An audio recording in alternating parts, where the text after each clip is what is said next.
tá? A fraude foi descoberta depois que um médico teve os dados usados sem autorização. Um site completo, o catálogo de serviços variado, documentos falsificados com preços entre R$50 e R$200. O crime perfeito com uma falha. Um dos médicos que tinha os dados utilizados nesta farsa descobriu o esquema e registrou um boletim de ocorrência, encaminhando inclusive o endereço deste site. A Polícia Civil cumpriu 17 mandados de busca e apreensão em Palhoça, São José, Joinville e também no Rio Grande do Sul.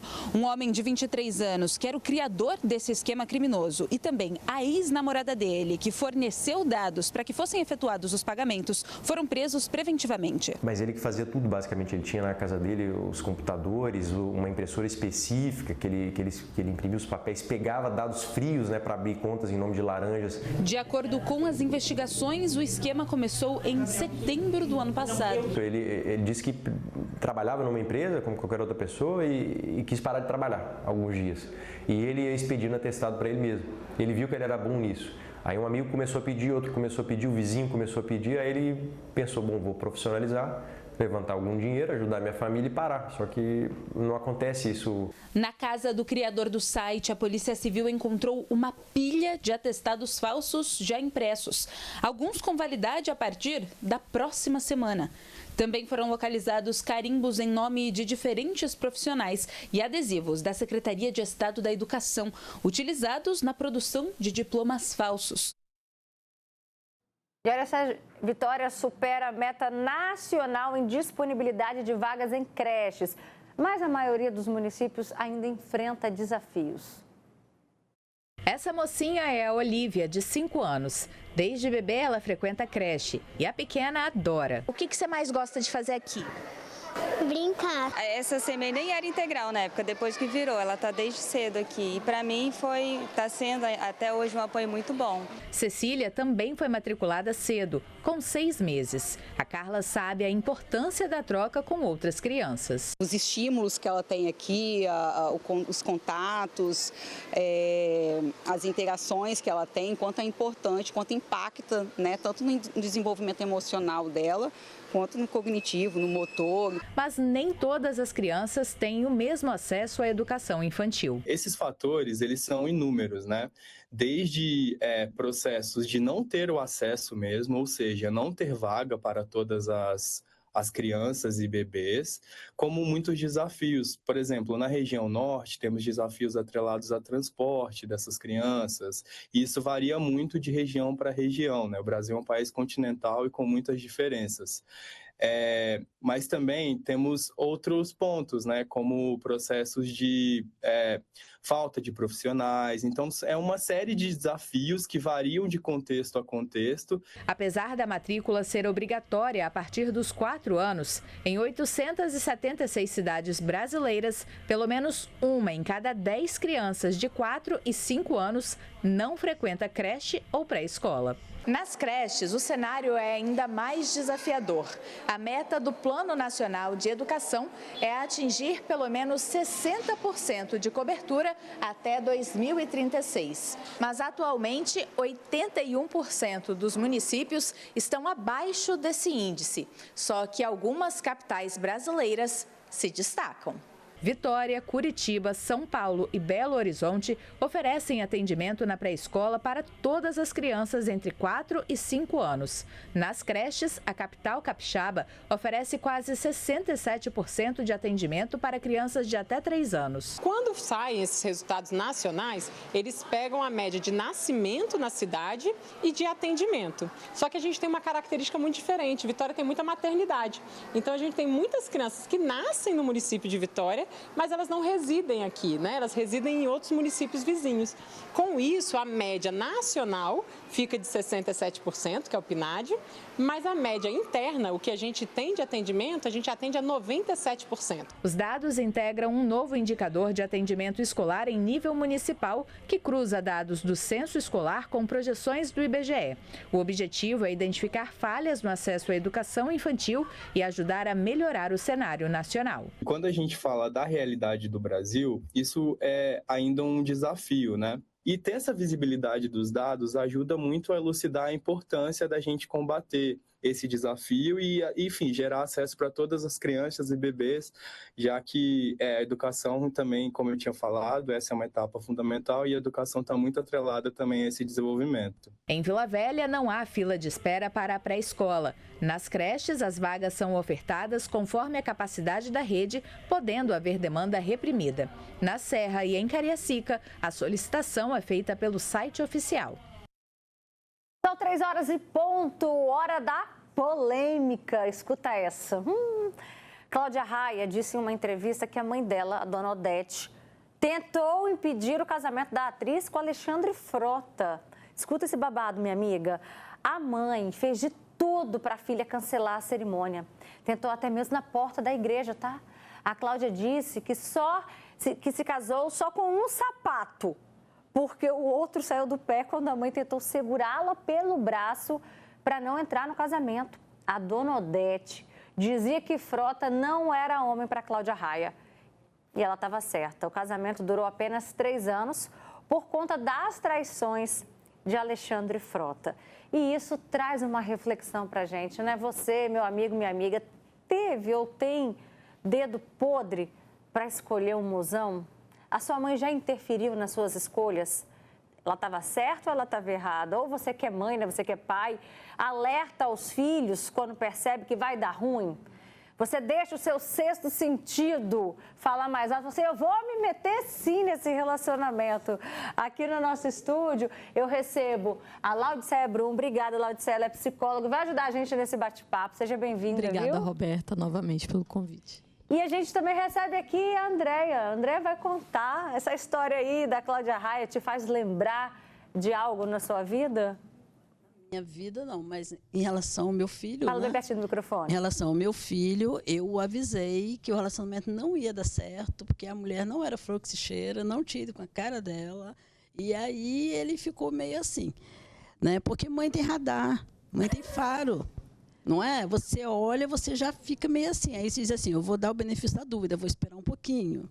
Né? Você não fala logo de vez. Mas conforme vai desenrolando a situação, você vai vendo que não é. Principalmente quando a mulher não olha direto nos seus olhos, te cumprimenta só por educação. Fica toda assim, você olha aí, tem, tá? Você acha que a dona Odete estava certa, então, com a Cláudia Raia? Eu acho. Acho que o radar dela estava perfeito. Ela insistiu até mesmo no dia, na hora da cerimônia. Ela segurou a Cláudia Raia pelo braço ali, momentos antes de entrar na porta da igreja ali da cerimônia, e falou mais uma vez para a filha, você faria a mesma coisa? Olha, eu faria. Não, nem ele nem ela não chegaria ao altar de jeito nenhum. Eu resolveria isso muito antes. Porque mãe entende, mãe sabe. Sabe? Tanto o casamento durou só 3 meses, 3 anos. Né? Então, assim, os filhos deveriam ouvir mais os pais, né? Bem que tem pais que não têm muito bom senso, mas a maioria tem. Quando mãe fala, é para o filho ou a filha prestar atenção. Aí tem. E aí, é isso mesmo? Quando a mãe fala, é porque ela tem razão? Porque onde há fumaça, há fogo? Na maioria das vezes, sim. Só que aí a gente vai ter uma situação que é muito complexa, que é a seguinte. Quando existe ali um envolvimento emocional, essa pessoa ela não vai agir somente pela razão no conselho ali que foi dado para ela. E é muito comum, no caso da Cláudia, ela estava ali no auge, iniciando a vida adulta. E é normal que nesse momento o adolescente, no final, né, da adolescência, e nesse início é normal que ele queira ter essa autonomia. Ele quer olhar para as coisas e pensar, poxa, eu vou ver se isso aí é assim mesmo. Deixa eu ver se vai dar certo. E ali a pessoa quer testar, às vezes, os próprios limites.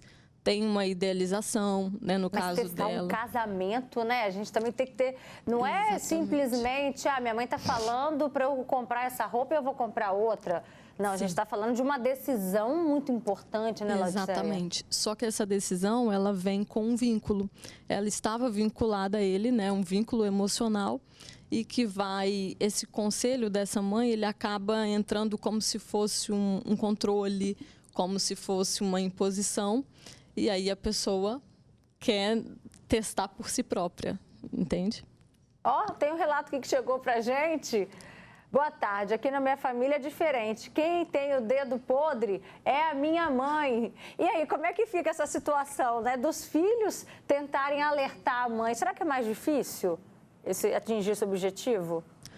Bem mais difícil. Mas nas duas situações, eu costumo dizer que o que vale é você, ao invés de às vezes, dar um conselho num controle ou numa imposição, você abrir um espaço de escuta primeiro.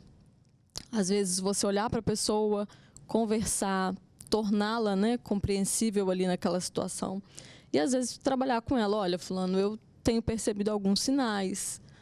Estou percebendo, né, que as coisas estão tomando um rumo nesse sentido. Você gostaria de conversar sobre isso? Nunca ir para o controle, nunca ir para a imposição. Porque aí, normalmente, essa pessoa, em alguns casos, tá? Nem todos, vai depender muito da maturidade emocional de quem está ouvindo o conselho. Tem gente que ouve e ainda segue ali numa construção, né? Bacana, mas nem todo mundo vai fazer isso. Agora, a pergunta que não quer calar, André, e a reação do seu filho diante do seu alerta? Não, ele me ouviu com atenção, né? Ele é um ótimo filho e esperou. E aí, justamente, quando... não vou entrar em detalhes de tudo que eu falei, né? Mas que foi certinho, sabe? E aí ele olhou para mim, inclusive, eles estavam numa ligação telefônica e aí eles estavam conversando. Aí ela falou uma determinada coisa e que eu de lá eu ouvi, né? E eu falei, estou acreditando. Aí quando ele foi, terminou e depois saiu. Eu falei, saiu do quarto, eu falei, eu não falei? Aí ele, sabe? E foi isso, mas foi certinho. Mãe tem radar, gente. E aí o sexto sentido veio só para... Tudo se confirmou, né? Tudo se confirmou. Então, assim, tem mães que não têm bom senso, que é ciumenta, né? Mas a maioria das vezes, quando uma mãe fala, os filhos deveriam prestar atenção, porque aí tem, sabe? Vamos ler aqui mais comentários que chegaram. Minha mãe dizia, quem não ouve o conselho de pai e mãe, ouve coitado. Eu tive um namorado que minha mãe dizia, não vejo que ele é homem para casar com você aí não, tá? E casei com ele. É isso? Não casei com ele casou com outra. E ele traía ela, já quis trair a moça comigo. Eu tive um livramento, a pessoa pediu até para não se identificar. Outro relato, eu já tive dedo podre, mas o Senhor entrou no meu caminho e me deu a bênção de Jesus. Mas olha, era uma gaia atrás da outra. Depois assim, tristeza, né? E aí a gente fica sem saber, por exemplo, no papel de filho, quando que é o ciúmes de uma mãe, igual a Andréa falou, quando, de fato, a mãe está te alertando que você tem dedo podre, que você precisa rever melhor suas escolhas. Dá para os filhos também diferenciarem se é um ciúmes ou se a mãe está com a razão? Muitas vezes ele vai diferenciar isso na escuta que a mãe abre, né? Geralmente, quando é no ciúme, quando é no controle, essa mãe ela vai ser extremamente impositiva, ela não vai trazer espaço para abertura, para compreensão. E aí, às vezes, né, pode diferenciar através disso, mas também não é garantido, porque às vezes essa pessoa também não tem nem maturidade emocional para entender se aquilo é correto ou não. E aí a pessoa que fez a escolha dela, você aí de casa que está agora acompanhando o Fala Espírito Santo, sua mãe já te deu algum conselho e você acabou seguindo outro caminho, ou seu pai, principalmente em relação, né, a namoros, a casamento, relacionamentos em geral? Manda pra gente o seu relato, porque tem muita gente querendo também desafiar, né, os pais, da fase da vida. Olha, minha ocasião, quem me julgou muito foi minha sogra, mas no final quem acabou errado foi a filha dela. Outro relato, o Fábio participa com a gente, fala que tem 42 anos, a esposa tem 28.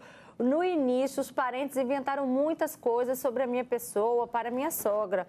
Ela ligou desesperada para minha esposa para voltar para casa, porque eu era um bandido, falou assim. Puxaram minha ficha na polícia e tudo mais, só que não acharam nada. E esse ano vamos fazer 11 anos de casados, com uma filha de 8 anos. Minha sogra alertou a filha por ter ouvido os conselhos dos outros. Hoje ela me ama e me chama de filho também. Final das contas, aqui deu tudo certo, que bom. Outro relato, Roberta, boa tarde. Então, no quesito casamento, eu não tenho dedo podre, mas tenho Todos os dedos podres, não é só um. Ah, entendi, todos.